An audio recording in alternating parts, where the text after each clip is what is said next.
كاين جرائم كتشوفها كتقول باينه هذه شي تصفيه حساب ولا انتقام واضح، وكاين جرائم كتخلي دماغك يطرح 1000 سؤال وتخليك تحس بأنه الامور ماشي تما وشي حاجه تما ما هياش. سيده سبعينيه تلقات مقتوله وسط منظرها والطريقه اللي تقتلت بها ماشي عاديه. الشرطه دخلات والاسئله بدات كتكثر. شنو هو الدافع وشكون هو المستفيد الاول من هذه الجريمه؟ كل خطوه في التحقيق كانت كتكشف سر اخطر من اللي قبله، سر صادم، سر اللي كان خاصو يتدفن ولا يكون الثمن ديالو هو روح. فخليكم معايا حيت اللي غادي تسمعوه اليوم اخطر من القتل واعمق من الجريمه. وإلا كنتوا واجدين يلا نبداو في سر التفاصيل واطوار قضيه اليوم.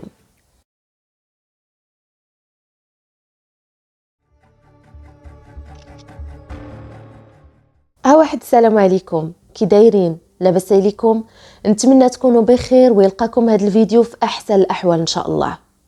القضيه ديالنا اليوم غتسافر بينا لنواحي مدينه قلعه السراغنه وبالضبط سنه 2009، وغنبداو الهضره من عند الشخصيه الرئيسيه واللي غنسميوها الكامله.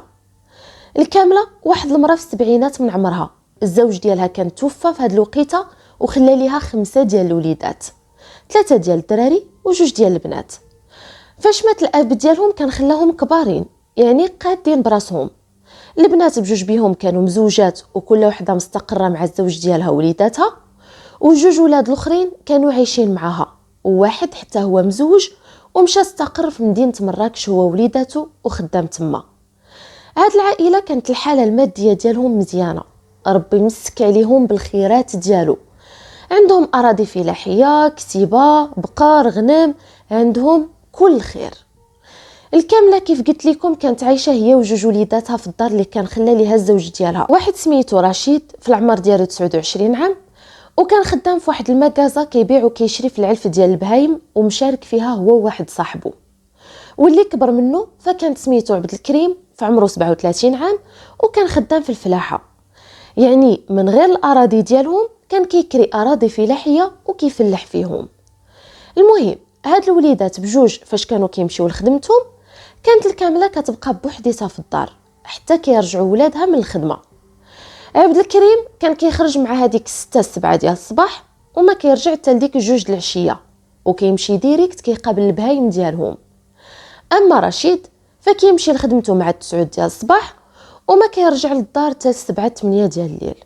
فكتبقى هي بوحديتها مسكينه في هذيك الدار وكتبقى مونسه غير بالكتيبه اللي عندهم، دجاج، غنم، بقر، كتعطي ليهم ياكلوا وتجيب بهم وقيته.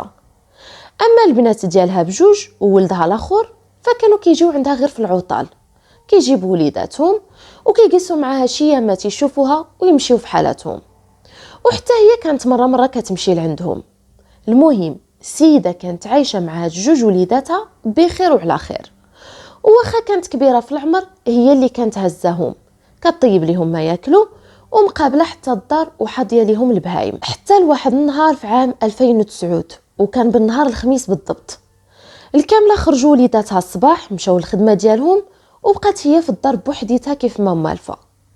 فاش رجع ولدها عبد الكريم من الفلاحه مع 2 ديال العشيه وغير وصل حدا الباب ديال الدار كتبان ليه الام ديالو طايحه حدا الكوري ديال الغنم وغارقه في دمايتها وحالتها حاله.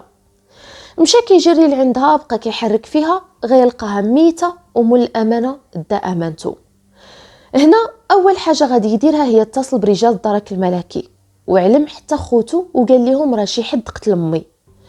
الدرك الملكي غير خبرهم بهاد النزيله في الحين كانوا في عين المكان.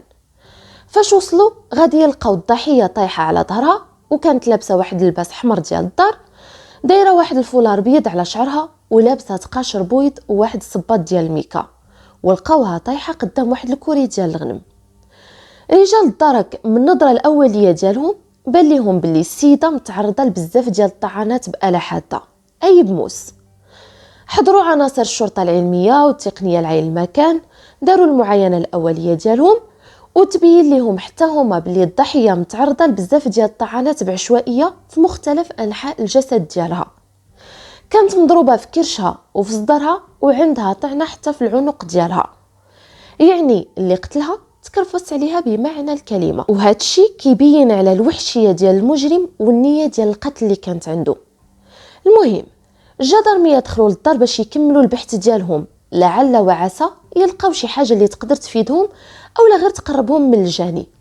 والغريب في الامر هو فاش دخلوا لقاو الدار عاديه كيف ما هي، يعني مجموعه ومقاده وما كاينش علامات نهائيا ديال السرقه. دخلوا البيت ديال الضحيه اللي كان فيه واحد المريوم مسدود، حلوه بقاو كيقلبوا فيه باش يتاكدوا واش كانت مهزوزه منه شي حاجه. لقاو الماريو عادي وما مشفره منه حتى شي حاجه. الكامله فلوسها وذهبها كانوا مازال محطوطين في بلاصتهم. دخلوا البيت النعاس ديال الدري الصغير رشيد وحتى ديال عبد الكريم، والو ما لقاو حتى شي حاجه اللي تهزات. وحتى من ولاد الضحيه بجوج بهم اكدوا انهم حتى حاجه ما مهزوزه ليهم. الكتيبه اي البقر والغنم حتى هما تحسبوا كاملين وما كان ناقص منهم حتى شي راس. كل شيء كان هو هذاك وحتى حاجه ما ناقصه. وبهكا غادي يستنتجوا بانه الجريمه البشعه اللي تدارت في حق هاد السيده ماشي بدافع السرقه، وانما يقدر تكون شي انتقام او تصفيه حسابات. ولكن الكامله كبيره وعندها 71 عام، مع من زعما غتكون عندها هاد العداوه. قلبوا رجال الدار حتى الدار، قلبوا في الاراضي اللي دايرين بهم، قلبوا هنا وهنا، لربما يلقاو شي اثر او شي دليل اللي يقدر يساعدهم في البحث ديالهم او توصلهم للجاني او ممكن الجنات. يوم يقلبوا على سلاح الجريمه، ولكن للاسف ما لقاو حتى شي حاجه. هنا الدرك غيبداو في التحقيقات ديالهم، واول وحدين غادي يبداو معاهم هما ولادها. عبد الكريم كيقول لهم باللي فقت في الصباح كيف العاده مع 6 ومشيت لخدمتي ومع 2 جيت.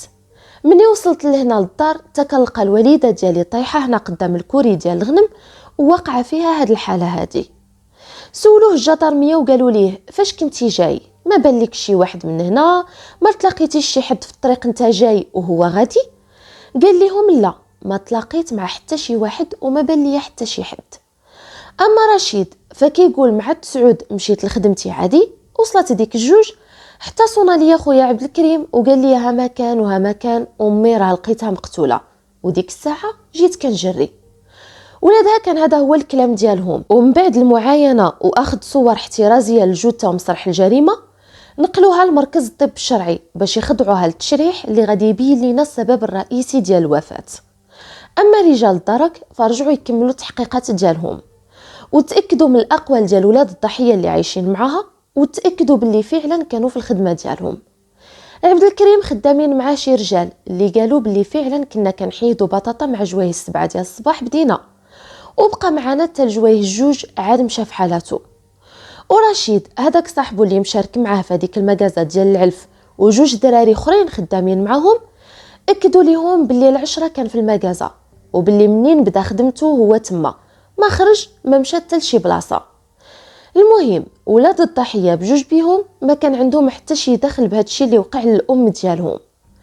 رجعوا تاني بقاو كيسولوهم واش عندكم شي مشكل مع شي حد من العائله، واش دابزتوا مع شي واحد مؤخرا، ولا الام ديالكم واش كان عندها شي مشكل كبير او شي عداوه مع شي واحد من الدوار فين ساكنين او مع شي واحد من العائله. عبد الكريم ورشيد جاوبوهم وقالوا لهم باللي غير مؤخرا شي 15 يوم هكاك كان جات عندنا واحد السيده هي وبنتها غير من الدوار فين كنسكنوا. جاو في العشيه وبقاو كيعايروا وحالتهم حاله وتبراو من الكامله، وبقاو كيقولوا لهم تعطي لنا باتساع وتبعد منا، لاش مشوهانه في القبيله وكتمشي لعند عباد الله وكتقول لهم فلانه وبنتها شادين راجلها غير بالسحور، ياك ما حصلتنا عند شي سحار ولا شي سحاره. وبداو كيخسروا في الهضره وكيعايروا الوالده يا الفاعله يا التاركه. هاد المراه هادي بحثوا معها رجال الدرك الملكي وقالت لهم بانها فوق ما كانت كتلاقى مع شي مراه من الدوار كتقول ليها راجل فلانه بنت فلانه راه شادينو غير بالسحور وراه موكلينو وساحرين ليه ودايرين ليه وفاعلين ليه. وهاد السيده كتقول هاد الهضره ما منهاش كاع، منين جابتها الله اعلم. الكامله ولات مشوهانه في العراسات وفي الموت، فين ما كتكون مجمعه مع العيالات كتجبدنا وكترجعنا حنا اللي خايبين وما مزيانينش وسحارين. وكتقول العيالات باللي وصلتها اخبارنا كنمشيو لعند المشعوذين وكنسحروا لراجل بنتي، والمصيبه هو انه هادشي ما كاينش. منين جابت هاد الهضره وشكون قالها ليها الله اعلم. وزادت تأكدت ليهم بأنها من نهار مشات لعندها هي وبنتها وتشكات منها لولادها، من تما ما بقاو مشاو لعندها. بنتها ما ساكناش معاها، كانت ساكنه في مدينه بن قرير. بحثوا معاها حتى هي رجال الدرك، والكلام اللي قالته امها قالته حتى هي، وقالت باللي هي جايه دابا شي 10 ايام ولا اكثر ما مشات لعند الام ديالها في العروبيه. وحتى راجلها كان اكد الكلام ديالها بانها منين رجعت من عند امها من العروبيه من تما ما بقات مشات لعندها. امين هاد البنت زادوا تعمقوا معاها بزاف في البحث، وقالت باللي في النهار اولا في الصباح اللي تقتلت فيه الضحيه كانت غير في دارها، ما خرجات فين وما مشات فين. راجلها وولادها وعيالات ولادها اكدوا الكلام ديالها وقالوا باللي السيده ما خرجتش من الدار هذاك الصباح. المهم رجال الدرك الملكي من بعد ما بحثوا وحققوا معاهم كاملين، لقاو باللي هاد العائله ما عندهم حتى شي دخل اولا حتى شي دليل اللي كيثبت باللي عندهم شي علاقه بهاد الجريمه اللي وقعت. فشكون غيكون قتل هاد السيده وعلاش قتلها الله اعلم. والغريب في الامر انه هذا اللي قتلها راه ما حنش فيها وما رحمهاش، كانت النيه ديالو من الاول يصفيها ليها، حيت طعنها طعنات كثيره، ضربها لكرشها لصدرها والعنق ديالها. والاغرب من هذا الشيء انه ما كاينش شي سرقه في الدار، يعني اللي قتلها ما جاش على قبل السرقه.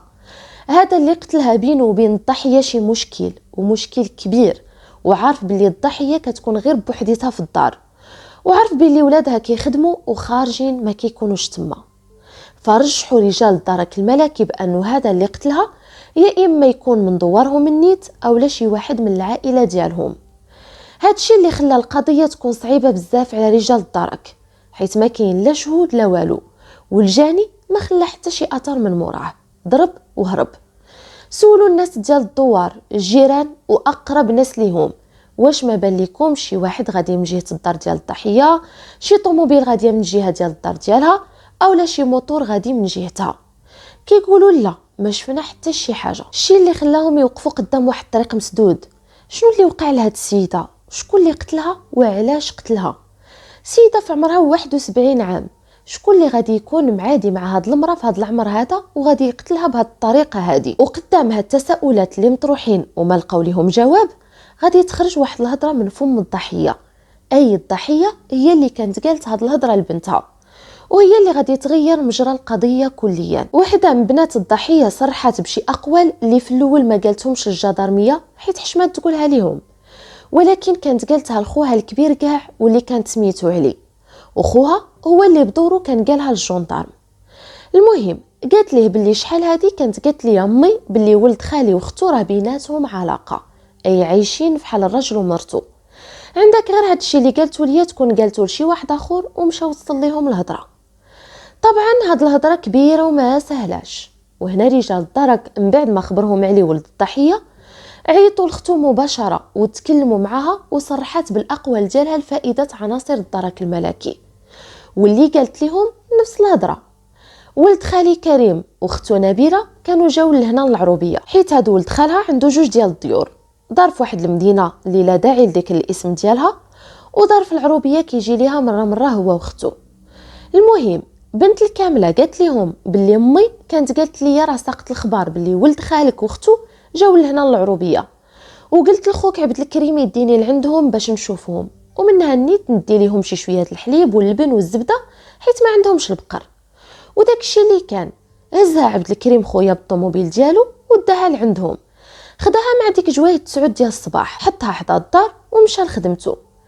امي قالت لي منين دقيت عليهم جاوباتني بنت خالك نبيله، شكون ما شكون؟ قلت ليها انا غير عمتك الكامله. حلت عليا الباب ودخلت، قالت لي الوقت اللي حلت عليا الباب السيده مزوقه الحاله، شمنك يا كحول شمنك يا عكر والشعورات مسرسبين. المهم دخلت وجلست وسولتها على خوها حيت ما كانش بان ليا في الدار. قلت لها فينا هو كريم واش ما كاينش؟ قالت لي لا راه كاين غير باقي ناعس. هي هذيك بقينا جالسين كنهضروا شويه حتى خرج خوها من البيت، خرج وكان لابس واحد الفوقيه والبيت قدامنا والباب ديالو محلول في وسط الدار فين كنا جالسين. خرج من تما وخلى الباب ديال البيت محلول، ومنين بقيت كنشوف في البيت كيبان ليا مفرش والناموسيه قدها قداش، والمصيبه الكحله هي بانوا ليا حوايج اختو محطوطين تما فوق من الناموسيه. وانا كنقول مع راسي هادشي علاش هاد السيده ديما لاصقه في هاد خوها، غدا هي وياه جايه هي وياه، وهما مزبلينها وعايشين بحال الراجل ومرتو. وقالت لي باللي ديما السيده مزوقه الحاله، ومنين كيجيو لعندي لهنا للدار كتجي مزوزه، والماكياج والحاله حاله، والضفر مصبوغين والذهوبات. هادشي شكون كيشريه ليها وهي ما خدامه ما والو؟ منين كيجيها هادشي كون ما كانش هاد خوها هو اللي كيشريه ليها. وقالت لي كون ما كانت بيناتهم حتى شي حاجه، كون راها بقات عايشه مع خوها اللي شقيقه من باها وامها ومزوج، ياك دارو كبيره وما كانوش كيخسروا ليها، علاش مشات عاشت مع هذا اللي باقي بلا زواج واللي ماشي شقيقه خوها غير من باها؟ المهم بنت الضحيه قالت باللي منين امي عاودت لي هاد الهضره هضرت معاها وقلت لها عندك هادشي تمشي تقوليه لخوالاتي ولا شي وحده من العائله وتوصل لهم الهضره وتولي معاهم في المشاكل. انتي ما شفتي والو، سكتي وما تبقيش تدي فيهم التقليد. وكانت كتقول لي لا هي لا، انا شاكه باللي هادوك الجوج بيناتهم شي حاجه. ورجعت اكدت لهم بانها كانت كتقول الام ديالها باش ما تعاود هادشي حتى لشي واحد، حيت كانت عارفاها غير كتبرول وما كتسكتش. وبطبيعه الحال هاد المعلومات اللي صرحت بهم كانت مهمه بزاف لعناصر الدرك الملكي، حيت هاد الهضره باش تخرج من الفم ديال شي واحد راه ما سهلاش. هاد الهضره صعيب بزاف تقال وكتجبد المشاكل، حيت هادي راها فضيحه. ولاد الكامله قالوا باللي كريم واختو نبيله جاو لعندنا منين ساقوا الخبر لداكشي اللي وقع لامي، وعلى حسب الاقوال ديالهم قالوا باللي راهم غير تما في العروبيه، يعني حاليا كاينين غير تما وما رجعوش للمدينه اللي ساكنين فيها. المهم رجال الدرك قبل ما يجيبوا كريم واختو نبيله باش يبحثوا معاهم، مشاو كيبحثوا بعدا في الدوار وفي البلاصه فين عندهم الدار، ويشوفوا واش هاد السيد الخميس كان تما في الدوار هو واختو. سولوا شي ناس تما وما غادي يتلاقاو غير مع واحد الولد اللي ساكن نيت في الدوار، واللي كان بلي بالحشيش والقارو والبلاوي الكحله. سولوه واش الخميس كان كريم هنا في الدوار، قال لهم اييه كان هنا. واش شفتيه تلاقيتي معاه؟ قال لهم اييه تلاقيت معاه نهار الخميس مع 8 ديال الصباح، حيت كريم عنده واحد الكراج في الدار داير فيه شي دجاج بلدي بيبي والحجل، وحيت مره فين كيجي لهنا عطى لي الساروت ديال الكراج ومخليه عندي، وكل صباح قبل ما كنمشي للخدمه كنمشي للكراج كنحل وكنخوي ليهم الماكله، كنحط ليهم الماء، كنسد عليهم وكنمشي في حالاتي. وهذاك الصباح هاد الولد هذا قال فاش مشيت باش نحل الكراج باش نعطي الماكله للدجاج والبيبي تلاقيت معاه، لقيته خارج حدا الدار تما، سلمت عليه وهضرت انا وياه وكان دور معايا حيت كنرد ليه البال حتى للدار هنا، وزاد عطى ليا شي حاجه ديال الفلوس باش نشري الماكله للدجاج.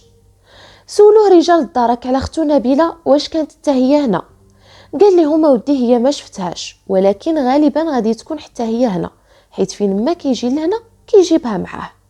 واخا وشحال هو جالس هنا في الدار ما عارفش. قال لهم ودي انا شفتو في هذاك النهار في الصباح، ومن تما ما بقى بان ليا، بحال والو غادي يكون جا لهنا هذاك النهار ومشى في حالته. هذاك الدري كان هذا هو الكلام ديالو اللي صرح به الجندارم، وبطبيعه الحال هادشي كيأكد باللي كريم كان في الدار ديال العروبيه في النهار اللي تقتلات فيه الكامله. تخبرات النيابه العامه بهاد التطورات وعطات التعليمات ديالها باش رجال الدار كيجيبوا هاد السيد هو واختو ويبحثوا معاهم. كريم في عمره 49 عام واختو نبيله في عمرها 36 عام. جابوهم المركز وبداو معاهم في التحقيقات. نبيله قالوا ليها انتي وخوك مشتبه فيهم في القضيه ديال قتل كامله، ها علاش وها علاش وها علاش، حيت الضحيه كانت قالت باللي انتي وخوك ها شنو بيناتكم وها شنو كنتو كديروا وها شنو كنتو كتفعلوا. السيده كتقول لا هادشي ما كاينش وهذه غير هضره خاويه، والكامله راها عمتنا الله يرحمها من دمنا ولحمنا، علاش غادي نقتلوها؟ حنا ما اديناها ما قربنا ليها ما والو، وحنا ما فخبرنا والو من هاد الهضره. واخا ما قلتي عيب. سولوها رجال الدرك نهار الخميس فين كنتي مع 9 ديال الصباح و2 ديال النهار. قالت لهم ودي انا في هذاك النهار كنت في دار خويا. اش من دار هادي؟ قالت لهم الدار اللي في المدينه. واخا وخوك كريم فين كان؟ قالت لهم راه حتى هو كان معايا في الدار. واش الدار اللي في المدينه؟ اييه الدار اللي في المدينه. واش خوك داك نص النهار كامل هو في الدار؟ قالت لهم ما خرج ما مشى حتى لشي بلاصه، وإلا خرج راه مشى غير للحانوت ورجع. الجدرميه ما كانوش متاكدين واش نبيله كانت في الدار اللي في العروبيه نهار اللي تقتلات فيه الكامله اولا ما كانتش، حيت الشهود ما شافوهاش، شافوا غير خوها وما شافوهاش هي.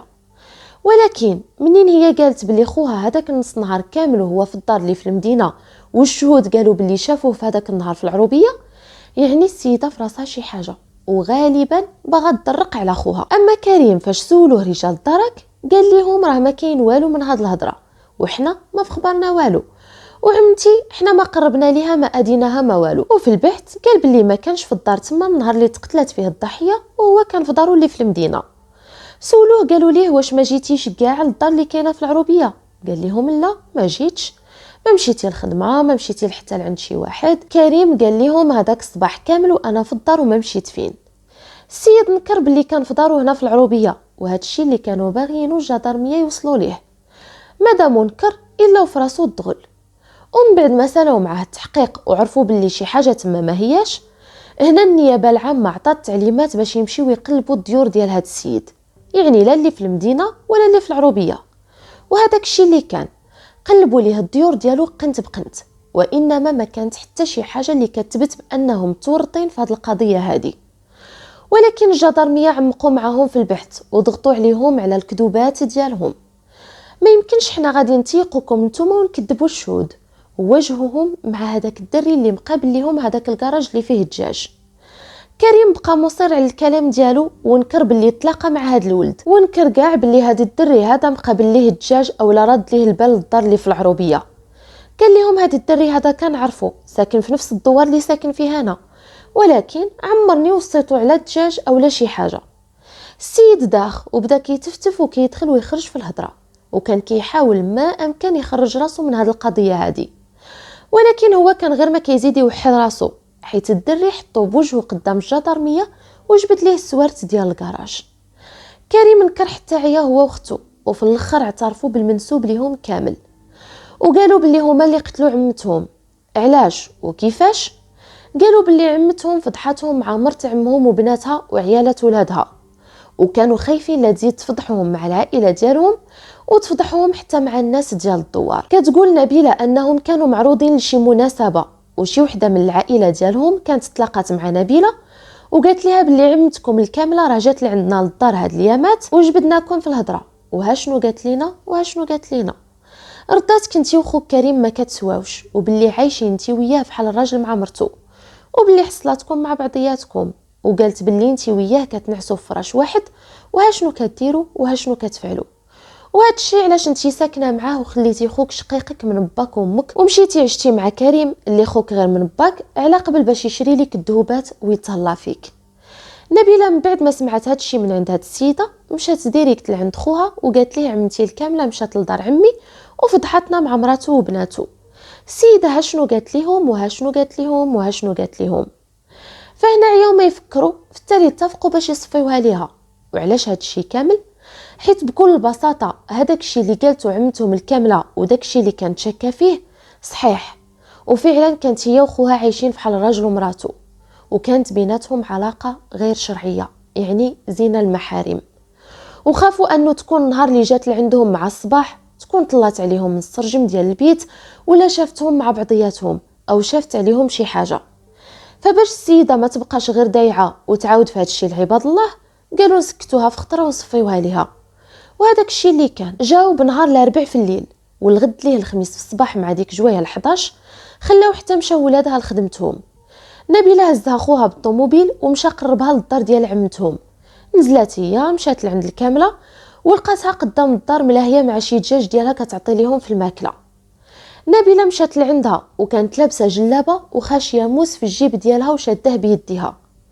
غير وصلت لعند عمتها سلام عمتي كي دايره لاباس، حتى امناتها مزيان وهي تجبد الموس من جيبها وضرباتها به الكرشه 3 ديال الضربات، وباش تزيد تكمل عليها ضرباتها الصدر ديالها جهه القلب 3 ديال الضربات، وضرباتها العنق ديالها ضربه واحده وزادت في حالتها. خوها كان كيتسنى فيها، ركبات معاه في الطوموبيل وزادوا في حالتهم من تما نيشان للمدينه. وحتى من تقرير الطب الشرعي اكد باللي الضحيه تعرضت ل7 ديال الطعنات اللي تسببوا ليها في نزيف حاد، واكد بانه الضحيه الطعنات اللي تعرضت لهم في الصدر ديالها والطعنه اللي كانت في العنق هما اللي كانوا السبب الرئيسي في الوفاه ديالها. وعلى حسب الاعترافات ديال نبيله قالت باللي هي كانت عايشه مع خوها بحال راجل ومراته، هو خدام وهي مقابله الدار، كياكلوا جميع عايشين جميع وكينعسوا في فراش واحد جميع. وقالت باللي خوها كتعجبو وكان قال ليها تعيشي معايا بحال مراته ونتهلا فيك وناخد ليك هادي وناخد ليك هادي، حسن من انك تمشي تزوجي بشي واحد ما يعرفش قيمتك ويتكرفس عليك. وهذاك الشيء اللي كان. سيده وافقت بخاطرها وعاشت معاه في دار وحده بخاطرها كانها مراته. وعلاش؟ غير حيت طمعات وغواوها حوايج الدنيا ونسات اخرتها مع اللي خلقها كيفاش غادي تكون. ايوا لا حول ولا قوه الا بالله العلي العظيم. وكيف كنقول لكم ديما راه الحاجه اللي كتبدا بالحرام ضروري ما غتسالي بشي كارثه، واي واحد كيمشي في هاد الطريق راه كيتعاقب في الدنيا قبل من الاخره. المهم ما علينا. اداه الجريمه تلقات عندهم في الدار اللي في المدينه، موس متوسط في الحجم.